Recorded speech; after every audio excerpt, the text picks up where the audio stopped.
Welcome to Superwoman Life. I'm Kate Beddow, and if you've ever wondered how you're going to get through the day, you need to hang around, because today I'm talking to Taz Thornton. Taz is the UK's #1 breakthrough inspirational speaker. She is a best-selling author, an award-winning coach, and one of my favourite people in the whole wide world. Taz, welcome to Superwoman Life.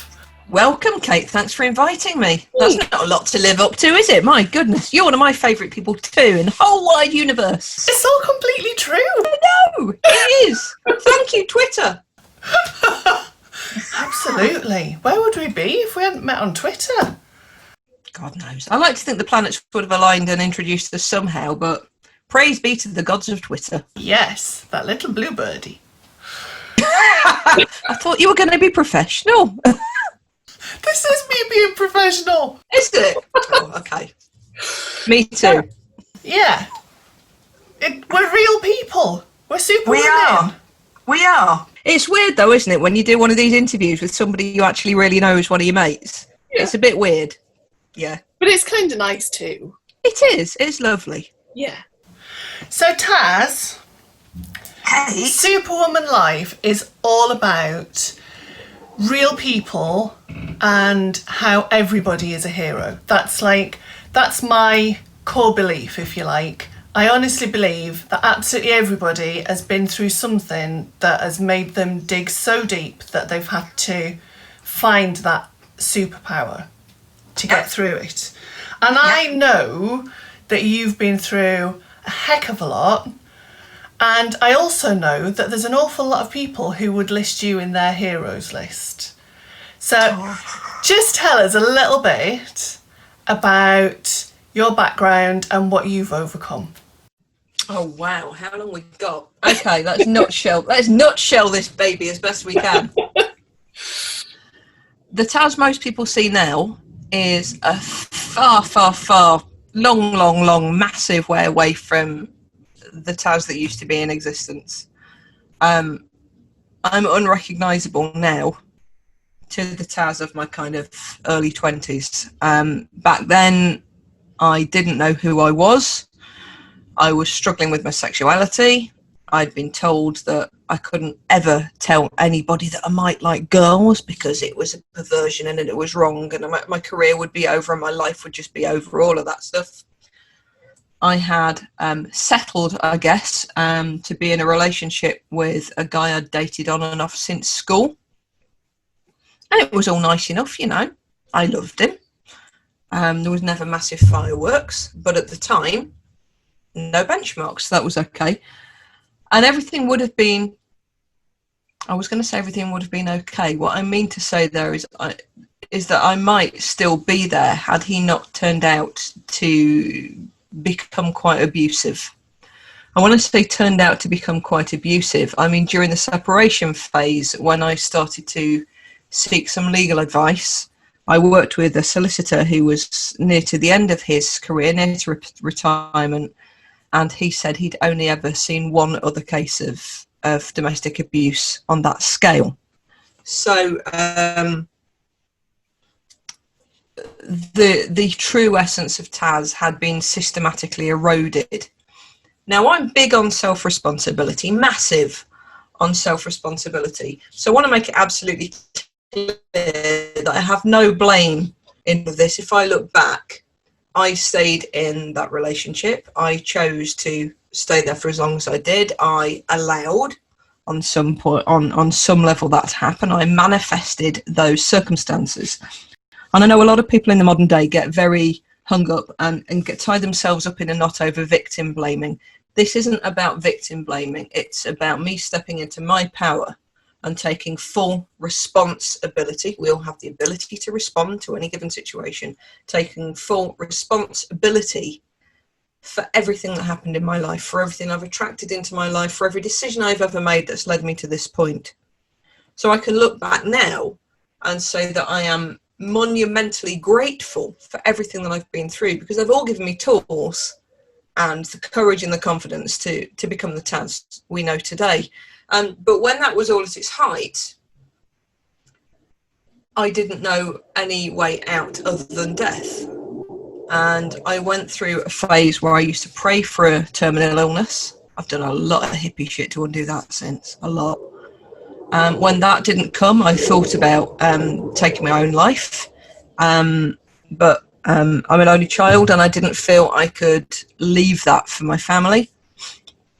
So the decision I came to, my master plan, was to say, right, you lot, if you won't kill me, I'm going to take as many risks as I can. So I was kind of attempting suicide by accident, in air quotes.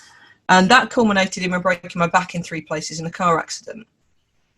And you might think that that was when everything turned around. It was certainly one of my pivotal moments when I lay on a flatbed in a hospital with my head packed in sandbags. And I lay there for 9 hours before they said those words, spinal and damage, in the same sentence. And as an aside, I've been walking around on the back all day, and one of the most common reasons people actually go into paralysis is they walk around and they don't realise they've done damage. Things slip and your spinal cord severs. So I was bloody lucky. I was even more lucky that when we say broken back, we imagine that everything's severing. In fact, I'd crushed 3 of the vertebrae. So still a broken back, but we always imagine the worst case. And that was certainly one of my pivotal moments. I remember in that instance, it sounds such a cliche, but going from hopeless to hopeful and saying, look, everything that I've learned so far, there's going to be other people in situations like mine. Just let me walk and I'll use it. But then I went back into goal setting again, back into my career, back into throwing myself into my work, because that was my safety zone. I was bloody good at setting unachievable goals and making them happen. So I got to news editor by the age of 20 when I was in regional journalism and local journalism, and UK director of what at the time was one of the world's biggest multinational publishing companies by the time I was in my early 30s, which was stupid. But there was another attempt in the end of that. You might think, well, everything was okay. I escaped that relationship, had to go into hiding for a while. There were very real death threats. This was a guy who had an arsenal of guns, some legal, some not so much. He knew lots of people who would help him bury the body, I'm sure. I met Asha, my wife now, and moved to prepared to move to another part of the country to start again. And you might think everything was wonderful, but there was this time in the middle between those things happening when my family were having huge issues with me coming out. I know now that it's because they cared for me, and it was a very kind of small-minded mentality. They were trying to protect me, but at the time it was crushing. And I got interrupted just before I went over the banister in my parents' house with my childhood karate belt around my neck, because I had this massive, almost like a download of clarity that everybody's issues around me would be solved if I just wasn't here anymore. And I can look back at that now and think about, spirit contact and walk-ins and all kinds of really woo-woo stuff. It didn't feel like me, but it was absolutely clear.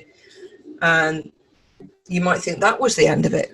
But then it took until in 2006, when I had my 8 weeks of hell, my uncle died. My dad died very unexpectedly. He'd been in hospital. He came home. We thought all was well. Bang, dropped dead that night.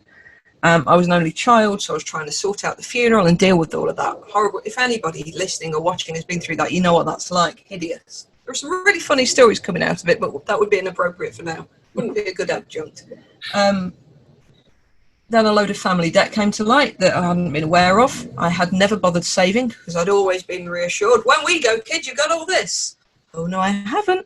Yet again, no point blaming. That was my responsibility. It's my teaching. It's mine to do something with. In that same 8-week period, I escaped, went back into goal setting again. Had to go to a head office meeting in Paris. The one night I was away was the night my parents' outbuildings were broken into. Hello, guilt. I'll have a bit of that. Came back from that. My mum's health deteriorated very rapidly. She had a heart condition. She was spiraling all over the place. Ashley got diagnosed with multiple sclerosis and then got made redundant. And of course, in the middle of all of this, I was dealing with that thing my mum had said to me so many times: I don't care who knows about you and Ashley being together when your dad's died. Right, so here's a time where I'm in turmoil. I really need my partner next to me. But is it right to put my parent through that one? I know that actually she's probably got a bigger deal with it than my dad did. She's okay now, but back then. So all of this stuff going on. And when I found myself, I think it was after my dad's wake, where my mum and Asher found me rocking and crying and trying to hide under the dining room table, which sounds ridiculous now. But at the time, it was like creating a safe little woman cave to hide in. Nobody could see me if I'm under the table. Yeah. You know, this far away from doing, you know, that Victoria Wood sketch with the shower cap and flicking back and forwards, flicking the light on and off. I think it was Victoria Wood. Anyway, that. And that's when I realised something had to give and it couldn't keep being me. So that's when I kind of hatched a plot and realised that I needed to get out of my job. I needed to step more into me. I discovered that the one thing that lifted me up was really helping other people. You know, when I was at work, I got my assistant to make sure I was out of the office more than in, because I was in such a state I couldn't just walk from one end of the open plan office to my little goldfish bowl at the middle, at the end, without really struggling. I became terribly porous. It's as if I could feel and every energetic bit of shit going on for everybody in that, or at least that's the way I imagined it at the time. It's like walking a gauntlet. So I got myself out of the office more than I was in. When I was in, I'd find people from other departments who weren't doing so well and go to their managers and say, can I just have a go? And they'd be like, what? You're the director. What do you want to never get lost cause? And every time I managed to find the thing that would light them up and turn them around. And so I started throwing myself into kind of development work. I spent 10 years learning with shamans and medicine people, trained as a Reiki master, trained in neuro-linguistic programming, on top of all of that kind of top corporate level team development and conflict management and management stuff. Trained with the same team who trained Tony Robbins to teach people to walk across fire and become an extreme empowerment coach, trained as an enterprise mentor. And at the end of it, by the time I managed to dig my way out with a teaspoon, I'd got this whole set of tools to actually use to help other people, including all the shit that I'd been through, which I genuinely believe makes me a much better coach today. How's that in a nutshell? Wow. There you go. That's the interview done now, isn't it?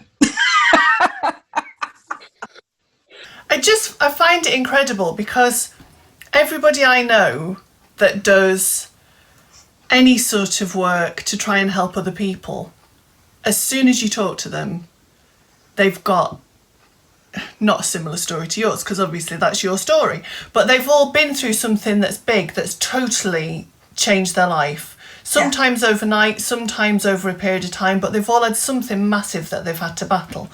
And this is why I'm so passionate about the fact that I honestly think that everybody does.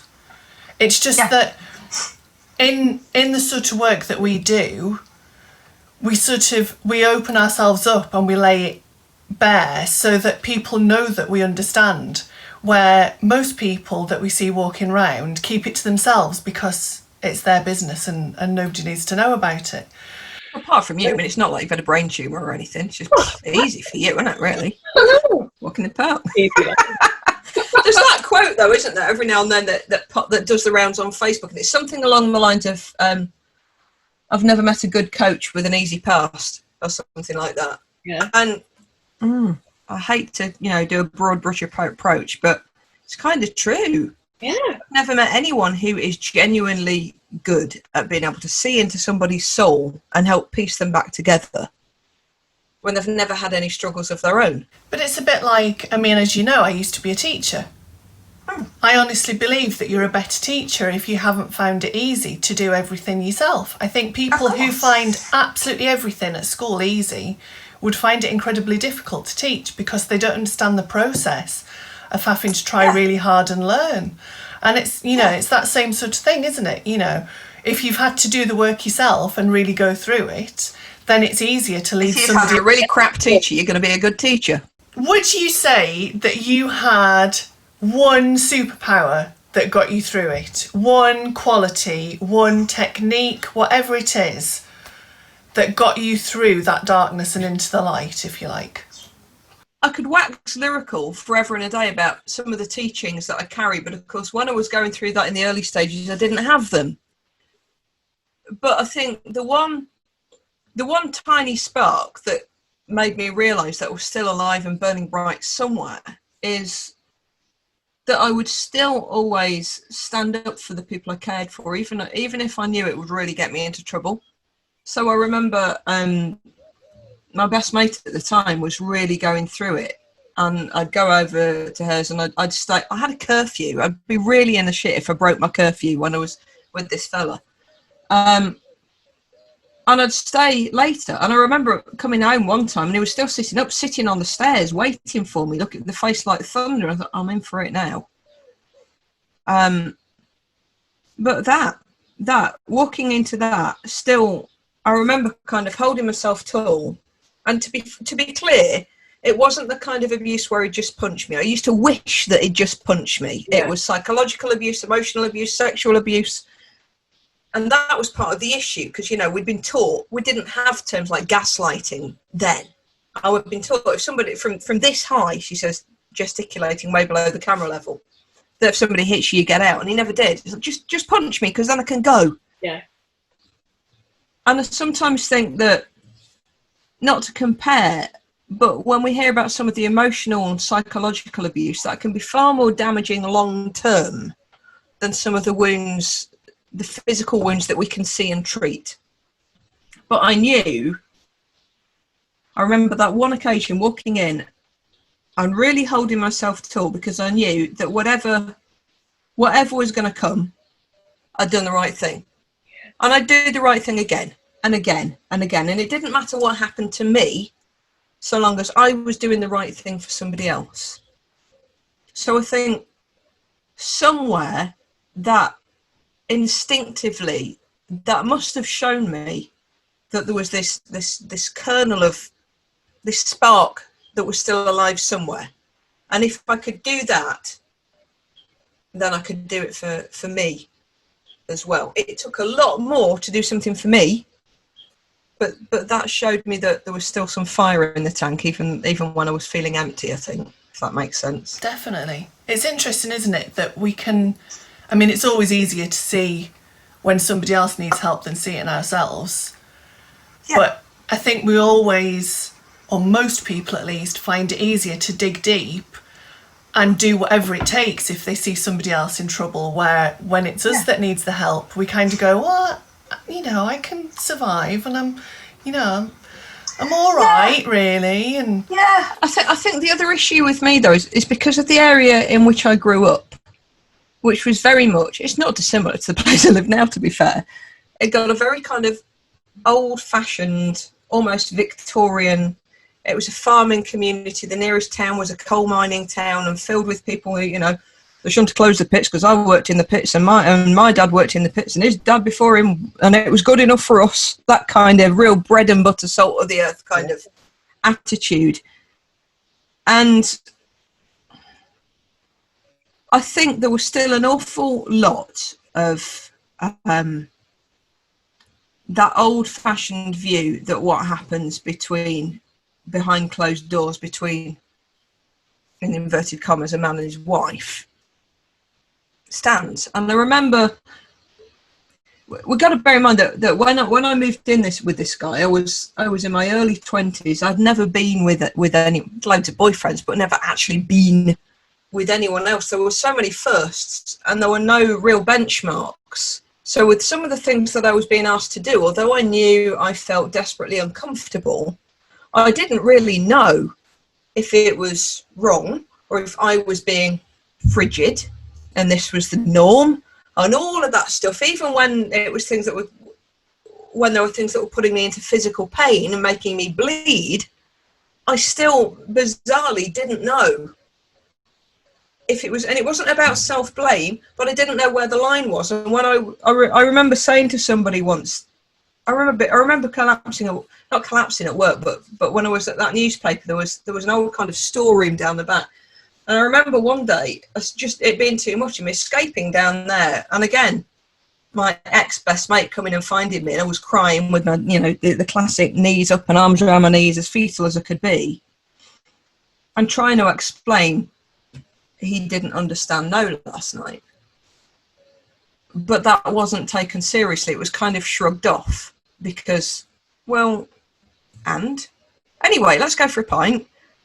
That kind of thing. So the stuff that we know now that is hugely unacceptable within a relationship, back then I think wasn't treated in the same way, particularly in that the very small-minded, narrow-minded, old-fashioned mentality that place had at the time. And so because of that as well, I was never entirely free with the details in terms of what happened until I had to write a big detailed list for the solicitor. And, oh, really? Wow. So yes, there's the standing up for other people, but I also think, and I think this still happens today with some of the work that I do today with people who've been through abuse, which isn't my core work, but every now and then I'll work with the local authority to run kind of an empowerment program for people who've been through abuse, because we know to put them in a safe house, we know to try and get them on a counselling list, but there's nothing to actually help them rebuild and to become reintegrated or integrated in the first place into society. So I know this still happens now, that it's very easy, so we blame ourselves. Yeah, but also we don't know, some of us don't know what's acceptable, especially if we've always lived in the same place and we only have Dave down the pub to listen to, or our parents to listen to, and of course those things aren't talked about. Yeah. So I think that's a really important point too, and it's one of the reasons that I'm so keen to talk about abuse and so keen to push. You know, BBC asked me to do an interview with them a couple of years back when I think there was some kind of abuse on Call the Midwife, and they wanted me to comment on it. And one of my comments there is it's good that this is being shown, but I wish we'd start showing more facets of abuse than a big burly bloke punching a little lady, because abuse happens across the gender spectrum, across the sexuality spectrum, and there's massive shades of grey. It's not just about physical abuse. So I wish, I'm going off to massive tangent now. No, it's okay. I wish we talked about that more, because I think there are people who are still stuck in an abusive situation, not actually recognising that they're in an abusive situation. Yeah. They might know they're unhappy, but they won't realise they're actually going through abuse. Well, there's the storyline on Coronation Street at the minute, isn't there? Which I think is... Can't watch it. Oh, I have to, because Ian likes it. But actually, I'm really enjoying this storyline. Does that count as abuse? Possibly. There's a really interesting psychological abuse storyline going on at the minute. A lot of gaslighting, and it's quite an in-depth storyline. So I won't, go into all the details. But actually, it's been I think it's been really well covered. Obviously, if somebody's been through it, more personally, then they might say, "Oh, that's not quite right." But it seems to be being really thoroughly dealt with. And it's great that it's being brought up. We need to show from the other side as well, because there's no point just going, "Oh, abusers are bad," because they need help in some way. We need to break the cycle, not just say, "Oh, poor little person, bad person." It's not about that. There's help and rehabilitation and assistance needed on both sides of that coin, and that's something that I think we can sometimes as a society feel is unpalatable as well, whereas we've got to scratch the surface a bit more. So Taz, have you got any heroes? I should have put my cape on. You should. I don't mean like a turkey or something. Who are your heroes? Well, you obviously. My wife's got to be up there. She's been so amazing. She watched her mum struggle with multiple sclerosis, and then when she got that diagnosis, and there's a big hippie shit story around that and how it came on. But again, that's another story for another day. She's been amazing. She's really been through the mill. She's been through a hell of a lot when menopause really shook her to pieces as well. She's really been through it, and she's really starting to bounce back now, and I'm starting to see glimpses of the old fiery Asher, and that's just beautiful. So my wife, absolutely. My mum, because however we frequently don't see eye to eye, she always taught me to have a go. Her motto used to be, if you need a bit of DIY doing, have a go yourself, and then if you can't fix it when you've had a go, then bring somebody in. She used to, whenever we moved house, we'd come to this great big fold-down house. Remember the last family home we moved into before all the shit hit the fan, and walking into it, and there was an archway over the stairs, big old double-fronted Victorian house, and the archway was just in bits on the stairs, in pieces, and she just redid it all herself. She just, okay, well, the only thing she wouldn't ever touch was electrics because she can't see it, so it's scary. Yeah. But anything else, yeah, she built a lean-to conservatory on the back of the house by doing what she used to refer to as skip ratting. So we'd go to the skips around the back of the old double glazing place where they just literally throw out all the show panes, and we'd come back with the car, and she just built a lean-to conservatory from them. So my mum for teaching me to have a go, and then I was going to say Lucy Lawless, but actually I mean Xena, because Xena Warrior Princess, she could so take Buffy the Vampire Slayer any day. Yeah. And Wonder Woman, but are we going to go old style Wonder Woman or modern Wonder Woman? You see, this is where I struggle, because like my heart and my childhood's tied up with old school, but actually when I compare the two, Gal Gadot gets it every time though. She's amazing. Like I suppose she's the Wonder Woman for the modern woman, where, you know, the Wonder Woman that we grew up with is Wonder Woman for the 70s and 80s woman. And let's be honest, we're different women now. Or if we go back to the beginning and we look at the myth, I can get geeky and nerdy on you now. If you go back to right at the beginning, at the earliest concepts of Wonder Woman, you look at how she ties into Greek mythology and some of the mythological beings that she is based around. Actually, no, that true essence of Wonder Woman is there throughout. And what we see in Gal and in Linda is just man's interpretation of what she should be. So no, the true essence of Wonder Woman, bang on, every time. I think she might take Xena. What is the essence of a hero to you? Like, you've talked about Asher and your mom and Wonder Woman and Xena, and obviously they're slightly different. Asher could take all of them. Yeah, of course she could. No question. Especially with the right reason. Of course. Yeah, like not giving her chocolate or something. Yeah. Perhaps my best gift of lockdown was my mum sending me chocolate that is technically medicine. Wow. She sent me some chocolate bars that have got like gut bacteria in, with the instruction to have one bar a day. I've probably got some of that right at the back of the food cupboard somewhere. So I'm like, you're telling me I've got to have a bar of chocolate every day? This is brilliant. See, I need medicinal pizza. That'd do it for me. Anyway, what's at the essence of a superhero? Yeah. It's got to be. I mean, you have your superhero analogy. I have my Unleash Your Awesome thing. And that's what it's about, isn't it? We're both saying the same thing with different words, that actually we all have within us somewhere this pot of untapped potential, which you call stepping into your inner superhero. I call unleashing your awesome. And that's what it is. The true essence of a superhero is really just a protagonist that shows us all, that mirrors to us all what might be possible if we just step into our courage, step into the essence of who we are, step into the authenticity of ourselves before society interfered and told us who it wanted us to be. And that doesn't matter whether you're talking about Wonder Woman, Xena, or even Newt Scamander. It doesn't matter.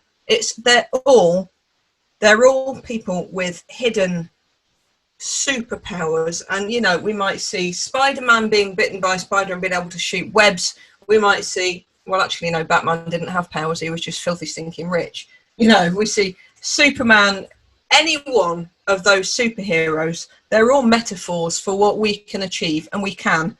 But we can't achieve it if we don't believe in ourselves. So we have to find that self-belief, whether we're working with somebody like me or like you or any of the other awesome coaches and support networks out there. Until we accept everything that has happened in our lives, we stop blaming, we decide to say yes to life and accept that things might not feel fair, but there are things, and it's our life, and we have the power and the potential to improve our lives from here. When we step into that place, that's unleashing your awesome. That's becoming a superhero. And that's what all these amazing, you know, DC and Marvel characters are all about. They're all metaphors for what we have the potential to become. I think that's the key though, isn't it? Like it's that point when we stop listening to who our teachers said we should be, who our parents want us to be, if our parents have tried to guide us.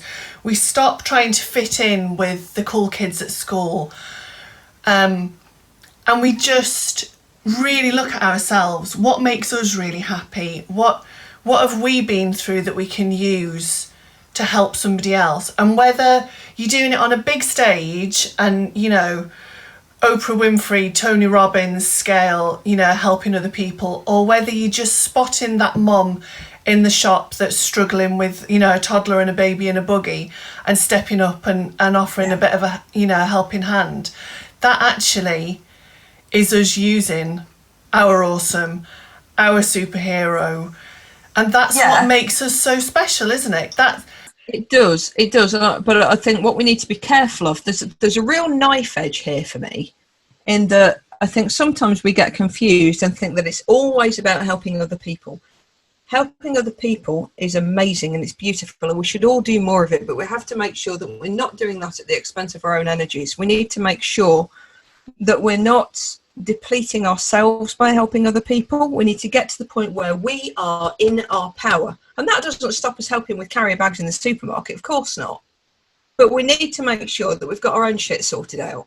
Yeah. And I think what I'm trying to say is it's very easy to use a quest to continually help other people as a distraction and an avoidance mechanism to not work on ourselves. So we've got to make sure we've got that ironed out too. When we step into that place, I always say serve before sell. Serve, serve, serve. And if we can step into that place of service and we're coming from our own sense of identity, power, and again, I'm talking about not being powerful and having power over something, but that sense of being power-full, filled with our own sense of power. From that place, we can move mountains and help other people in a much more powerful way than when we become doormats. We've got to watch we don't skew it. But yeah, in essence, help where you can, but make sure you're not helping others at the avoidance of helping yourself. It's been really, really lovely to talk to you. It has. We need to do this more anyway. I don't mean like recorded, but yeah, we need to catch up more. Yeah, we do. Yeah. So, Taz, give yourself a little plug. Where can people find out more about you? What can they do if they want to work with you? Where can they read all your wisdom? What can they do if they want to work with me? Get in the queue. Yeah. Okay, you can find me on my website, which is inventively tazthornton.com. Oh, that's original. I know, fancy that. You can get my books there, Unleash Your Awesome and Whispers from the Earth. You can find me pretty much everywhere on social media. So LinkedIn, Twitter, Facebook, Insta, email. I'm pretty much everywhere. I'm everywhere. Like Jesus, but with better sandals. And hair. Yeah. Well, it depends which Jesus we're looking at, whether we're looking at the white man's interpretation or the authentic Jesus, who probably had really cool hair. Thank you so much for talking to me today, Taz. I can't tell you how much I've enjoyed it. It's been so much fun and so informative for everybody, I'm sure. And if you've enjoyed it too, remember to keep checking back because this is the first in a series of Superwoman Life interviews. But remember, you've got to be your own hero.